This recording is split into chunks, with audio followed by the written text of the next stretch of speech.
ከፍተኛ ውዝግብ እያስነሳ ያለውን የቴዲ አፍሮ አልበም አስመልክቶ የተሰማው መረጃ በርካቶችን አስቆጥቷል። በህዝብ ዘንድ በጉጉት እየተጠበቀ ያለው አልበምና በሰዋሰው መልቲሚዲያ መካከል የነበረው ውል የፈረሰበት ምክንያትም ይፋ ሲሆን ዶክተር ወዳጄነ ስለ ቴዲ አፍሮ የሰጠው አስተያየት አስገራሚ ሆኗል። በርካታ የኪነ ጥበብ ሰዎች አልበሙን አስመልክቶ ሐሳባቸውን እያጋሩም ይገኛል። በሌላ መረጃችን ደግሞ ጊዜን እየተካ በሄደ ቁጥር ድብቁ እየተገለጠ እውነቱ ለዓለም ተገልጦ እየታየ ነው። ክርስቲያኖች የጌታን ትንሣኤ በሚያስቡበት ሞትን ድል ነስቶ መነሳቱ በሚከበርበት ዕለት ከአሜሪካው ፕሬዝዳንት ዶናልድ ትራምፕ የተላለፈው አስደንጋጭ መልእክትን የያዘው ምስል ከፍተኛ ቁጣን ቀስቅሷል። በአንድ በኩል መንፈሳዊ መሪ መሆናቸውን በመግለጥ ለሕዝቡ ከአምላክ የተላኩ ሰው እንደሆኑ ሲያስመስሉ፣ በሌላ በኩል ደግሞ የጥልቁ ማህበረሰብ ዓላማን ለማስፈጸም የተሾሙ እንደሆኑ የሚያረጋግጡ ተግባራትን ሲፈጽሙና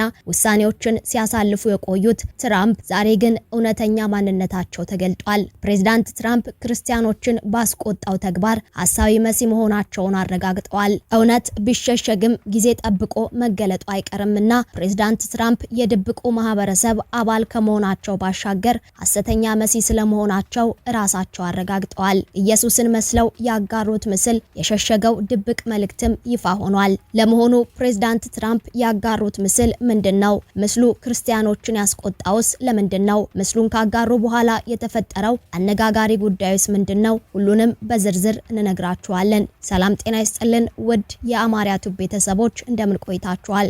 በዛሬው መሰናዶ ስለ አነጋጋሪው የትራምፕ ድርጊትና በጉጉት እየተጠበቀ ስላለው የቴዲ አፍሮ አልበም የተሰሙ አዳዲስ መረጃዎችን እንነግራችኋለን። እናንተም ቻናሉን ሰብስክራይብ በማድረግ ቤተሰብ እየሆናችሁ ቪዲዮን ላይክ እና ሼር በማድረግ እስከ መሰናዶ ፍጻሜ አብራችሁን ቆዩ። የአሜሪካው ፕሬዝዳንት ዶናልድ ትራምፕ በማህበራዊ ትስስር ገጻቸው ላይ ያጋሩት ምስል ከፍተኛ ቁጣን ከመፍጠሩን ባሻገር የሰውየውን ትክክለኛ ማንነት ያረጋገጠም ሆኗል። ክርስቲያኖች የኢየሱስ ክርስቶስን የትንሣኤ በዓል ባከበሩ ማግስት ፕሬዝዳንቱ ራሳቸውን እንደ ኢየሱስ ክርስቶስ አድርገው የሚያሳየውን ምስል በትሩዝ ሶሻል ማህበራዊ ትስስር ገጻቸው ላይ ማጋራታቸው ከፍተኛ ተቃውሞ እንዲነሳባቸው አድርጓል። በሰው ሰራሽ አስተውሎት ወይም AI የተሰራው ምስል ዶናልድ ትራምፕ በሆስፒታል አልጋ ላይ የተኛን ታማሚ ሰው ሲያክሙ ያሳያል። በዚህ ምስል የተነሳ ከታማኝና ቀንደኛ ደጋፊዎቻቸውን ጨምሮ ከሁሉም የሀገሬው የፖለቲካ ጎራ ጠንካራ ተቃውሞም ገጥሟቸዋል። ትራምፕ የማህበራዊ ትስስር ገጽ ልጥፉን ያጋሩት አሜሪካና እስራኤል በኢራን ላይ በከፈቱት ጦርነት ላይ ትችት ያቀረቡትን የካቶሊክ ቤተክርስቲያን ሊቀ ጳጳስ ፓፕ ሊዮ 14ኛን የሚተች ረዘም ያለ መልእክት ካሰራጩ በኋላ ነበር።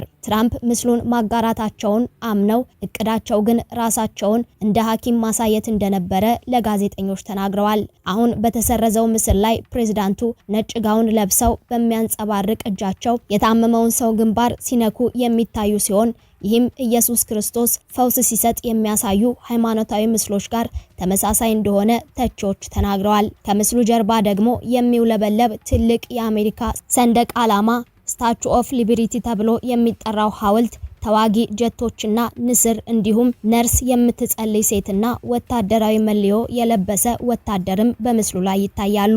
ምስሉ ከተሰረዘ ከሰዓታት በኋላም ትራምፕ ምስሉ ራሳቸውን ከቀይ መስቀል ሰራተኛ ጎን የቆመ ዶክተር አድርገው ያሳያል ብለው እንደሚያምኑ ተናግረዋል። እንደ ዶክተር ሰዎችን የሚያሽል የሚያክም አድርጎ የሚያሳይ ነበር ያሉት ትራምፕ እናም ሰዎችን አሽላለው፣ ሰዎችን በጣም አሽላለው ሲሉም እጅግ አነጋጋሪ ሐሳብንም ሰንዝረዋል። ትራምፕ ምስሉን የሰረዙት ሰዎች ግራ እንዳይጋቡ በመፈለጋቸው እንደሆነም ተናግረዋል። ምስሉ እንደተለጠፈ የትራምፕና የአስተዳደራቸው ደጋፊዎች ናቸው የሚባሉ ታዋቂ ሰዎችን ጨምሮ በርካታ በተለይም ሃይማኖታዊ ሰዎች ድርጊቱን ተቃውመው ሐሳባቸውን አሰምተዋል። አብዛኛው ትችት የተሰማውም ሃይማኖታዊ መሰረት ካላቸው የአሜሪካ መገናኛ ብዙሃን ነው። አወዛጋቢው የትራምፕ ምስል የተለጠፈው ፖፕ ሊዮ 14ኛ ወንጀል ላይ ደካማና ለውጭ ጉዳይ ፖሊሲ መጥፎ በማለት ከተቿቸው በኋላ ነበር። ፖፕ ሊዮ አሜሪካዊ የመጀመሪያ የካቶሊክ ቤተክርስቲያን ሊቀ ጳጳስ ሲሆኑ በኢራን የተከፈተውን ጦርነት በተደጋጋሚ ሲተቹ ተስተውሏል። ፖፕ ሊዮ የትራምፕን አስተዳደር ወይም የወንጌሉን መልእክት ጮክ ብለው መናገር ላይ ምንም ፍርሃት እንደሌለባቸው ሰኞ ዕለት ተናግረው ነበር። ትራምፕም ከጋዜጠኞች ጋር በነበራቸው ቆይታ የካቶሊክ ቤተክርስቲያን ሊቀ ጳጳስ ላይ ላቀረቡት ትችት ይቅርታ አልጠየቁም። ፖፕ ሊዮ ስህተት ነገሮችን ተናግረዋል ያሉት ትራምፕ በኢራን ላይ እያደረኩት ያለውን በጣም ይቃወማሉ። እኛ ኒውክሌር የታጠቀች ኢራንን አንፈልግም። በመጨረሻውም ውጤት ፖፕ ሊዮ ደስተኛ አይሆኑም ሲሉ ሀሳባቸውን ሰንዝረዋል። ትራምፕ በሃይማኖታዊ ጉዳይ ሲተቹ ይህ ለመጀመሪያ ባይሆንም ይህን ልዩ ያደረገው ግን ራሳቸውን እንደ ክርስቶስ በመግለጽ ሐሰተኛ መሲህ መሆናቸውን ማሳየት የፈለጉበት መሆኑ እንደሆነም እየተነገረ ነው። ትራምፕ ምስሉን ካጋሩት በኋላ የተነሳው ትችት ምስሉን ከገጻቸው ላይ እንዲያጠፉት ቢያደርጋቸውም ይቅርታ እንዲጠይቁ ተጠይቀው ይቅርታ ሳይጠይቁም ቀርተዋል። ይህም ምስሉ ከምስልነት ባሻገር መተላለፍ የተፈለገበት ትልቅ ጉዳይ እንዳለ አመላካች እንደሆነ የሚያሳይ ነው ያሉ በርካታ ሰዎች ከምስሉ መጥፋት በኋላም ጉዳዩን እየተነጋገሩበት ይገኛል። ወደ ሌላኛው መረጃችን ስናመራም በበርካቶች ዘንድ በጉጉት እየተጠበቀ ያለው የቴዲ አፍሮ አልበምና የሰዋሰው መልቲሚዲያ ውልን አስመልክቶ አዲስ መረጃ ተሰምቷል።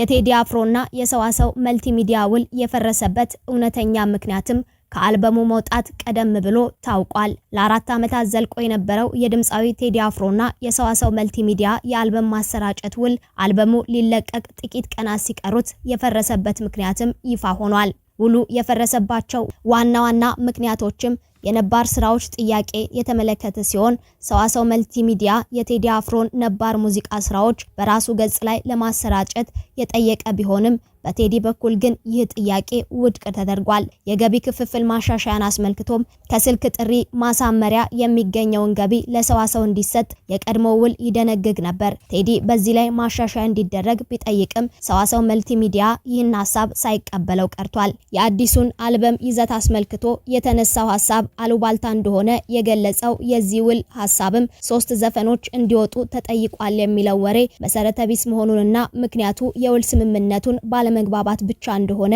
ተረጋግጧል። የገንዘብ ክፍያን በተመለከተም ውሉ በተፈረመበት ወቅት ከተስማሙበት 50 ሚሊዮን ብር ውስጥ ቴዲ አፍሮ ግማሹን 25 ሚሊዮን ብር ተቀብሎ የነበረ ቢሆንም ውሉ በመፍረሱ ምክንያት የተቀበለውን ገንዘብ ከ4 ዓመት ወለድ ጋር በማስላት በአጠቃላይ 33 ሚሊዮን ብር ለሰዋሰው መመለሱም ታውቋል።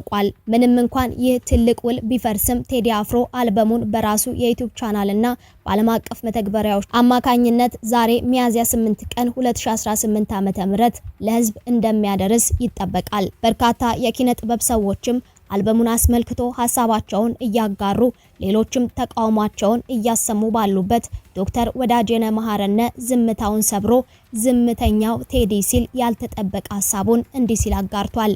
የክቡር ዶክተር ቴድሮስ ካሳሁን እኔ ቀርቤ እንዳየሁት እጅግ በጣም መልካም ሰው ነው ይላል ዶክተር ወዳጄነ መሐረነ። ቴዲ ለየትኛውም ብሔር ጥላቻ ወይም ንቀት የለበትም። የተለየ የብሔር ፍቅርም የለውም። ለእርሱ ሁሉም ኢትዮጵያውያን እኩል የተወደዱና የተከበሩ ናቸው። ቴዲ አፍሮ የሚተማመነው በችሎታው በዝናው ወይም በገንዘቡ አይደለም። በሰራዊት ጌታ በልዑል እግዚአብሔር ግን እጅጉን ይተማመናል። የሚጠብቀኝ ሊቀ መላኩ ቅዱስ ሚካኤል ነው ብሎም ነግሮኛል። ቴዲ ክርስቶስን ይወዳል። በሳሎኑ ግድግዳ ላይ የተሰቀለውን የዓለም መድኃኒት ኢየሱስ ክርስቶስ በትልቁ ተስሏል። ቴዲ ያንን ስዕል እያየ ይተርከዋል፣ ይገልጠዋል። የጌታ እናትንም የልብ ወዳጁ ናት። ቴዲ አፍሮ መዝሙር ያዳምጣል። የሚወዳቸውን 2 የድሮ መዝሙሮች ከፍቶም አሰምቶኛል። በራሱ ሃይማኖት ባይደራደርም ለሁሉም ሃይማኖቶች ክብር አለው። በራሱ ሃይማኖት ያሉትን የገዳም አባቶች ያከብራቸዋል፣ ይሰማቸዋልም። ቴዲ ሲናገር እጅግ ቁጥብ ነው። ቃላት አያባክንም። በሚገባ አስቦ ነው የሚናገረው። ቃላቶቹን ያሻቸዋል፣ ያሽሞኖሞናቸዋል። አጣፍጦ አሳምሮ ቀምሮ ያወጣቸዋል። ቴዲ ሲያወራ መስማት እንደ ሙዚቃ ነው ይላል። ቴዲ አፍሮ ለትዳሩ ታማኝ ነው። አምለሰትን በስስት አይን ያያታል። እርሷም ሳራ አብርሃምን ጌታዬ ብላ እንዳከበረችው ባሏን በፍቅርና በክብር ትንከባከበዋለች። ባልና ሚስቱን በቤታቸው ማየት፣ በፍቅር ሲያወሩ መስማት እጅግ ደስ ያሰኛል። ቴዲ ያለውን ዝና የሚያውቀውም አይመስልም ወይም ትኩረት አይሰጠውም። ስለሱ ለማውራት ስሞክር ወሬውን ፈጥኖ ይቀይረዋል። መሞገስን ይሸሻል። በጣም ትሁት ነው። ዝምተኛነቱ ኩሩ ሊያስመስለው ይችላል፣ ግን ቴዲ ኩሩ አይደለም። ሰውን በሁለት እጁ የሚጨብጥ ጎንበስ ብሎ እጅ የሚነሳ ጨዋ ሰው ነው። ለቴዲ ሙዚቃ ህይወቱ ነው። በጣም ከፍተኛ የሙዚቃ ክህሎት እንዳለው ይታወቃል። ኑሮው ከቤቱ ወደ ስቱዲዮ፣ ከስቱዲዮ ወደ ቤቱ ነው። የሙዚቃ ስራዎቹ የሚወደዱት በስጦታው ላይ ትጋት ጨምሮባቸው ነው። ቴዲ አፍሮ መጽሐፍትን ያነባል፣ ለማንበብ ጊዜ አለው፣ ታሪክ ይወዳል። ታሪክን በጥልቀት ይመረምራል፣ ይፈትሻል፣ ያሰላስላል። ከቴዲ ጋር ባሳለፍኳቸው ሰዓታት የትኛውንም የፖለቲካ ሰው አንስቶ አላወደሰም፣ አልተቃወመም። ፖለቲካዊ አስተያየቶችን ሲሰጥ አልሰማሁትም። ቴዲ አፍሮ ቀርበው ሲያዩት በሚዲያ ከሚታየው በላይ ልዩ ሞገስ፣ ውበትና ክብርን የተላበሰ ሰው ነው። ጃኬት በቲሸርትና በጂንስ ለብሶ ዘውድ የጫነ ካባ የደረበ በትረ መንግስትን የጨበጠ ንጉስ ይመስላል። ቴዲ ሐሙስ ከሚወጡት ስራዎቹ ሀገራዊ የሆኑትን ሁለቱን ከፍቶ አሰምቶኛል። እጅግ በጣም አስደናቂ ናቸው። ለሀገርና ለሕዝብ ያለውን ፍቅር የሚያንጸባርቁ ታሪካዊ ስራዎች። የክቡር ዶክተር ቴድሮስ ካሳሁን ስራውን እንዲሰራ እንፍቀድለት። ቴዲን መጥላት ይቻል ይሆናል፣ በቴዲ መጠላት ግን አይቻልም። ንጹህ በሆነው ልብ ውስጥ ጥላቻ የለም፣ ፍቅር ያሸንፋል ሲል በፍቅር ተሞልቶ ነው። ማንንም የመጉዳት አቅም የለውም። ወንድማችንን ያለ ልዩነት እንቀበለው። ሊወደድ፣ ሊደነቅ፣ ሊከበር የሚገባው ስጦታችን ነው በማለት ዶክተር ወዳጄነ መሐረነ ስለ ቴዲ አፍሮ የሚያውቀውንና የሚሰማውን እንዲሁም ህዝብ ሊያውቀው ይገባል ያለውን ሐሳብ እንዲያስፍሯል። ውድ የአማርያ ቲዩብ ቤተሰቦች የዛሬውን መሰናዶ በዚያ በቃን። ዳግም በሌሎች ወቅታዊ መሰናዶች እስክንገናኝ በያላችሁበት ሰላም